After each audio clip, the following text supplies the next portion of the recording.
We got some rough injury news for the New York Mets. It turns out Francisco Alvarez will miss the start of the season. He has a broken hamate bone that requires surgery in his left hand.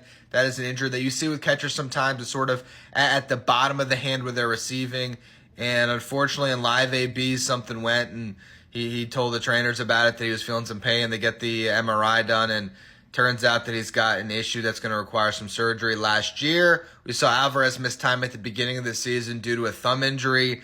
So just a rough break once again for Francisco Alvarez. And now the Mets are in an interesting spot with their catcher situation.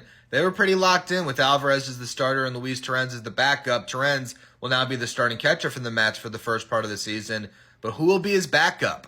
I think my early favorite would be Chris Williams, a guy that has plenty of power, hit 38 home runs over the last 2 seasons in the minor leagues, and all of that spent AAA, has yet to make his big league debut, but a guy that's been getting a lot of run early in camp. I would think he's the answer. If it's not him, you have Hayden Sanger, who could definitely be a great defensive catcher for you, but he's not going to bring you much of the bat. He also has not made his MLB debut, if I'm not mistaken.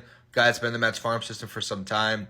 Beyond them, I mean, Jackson Reitz is the only other guy that's still in camp unless Kevin Prada is there, but I think Prada already got sent to minor league camp. The Mets could go outside the organization.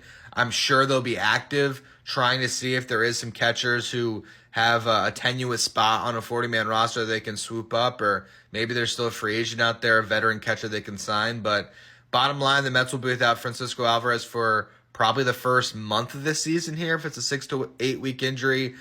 Maybe expected to return at some point in April, early May at the worst, but this is definitely a tough blow for the Mets to overcome early in the season, and expect to see a lot of Luis Torrens to start off the year.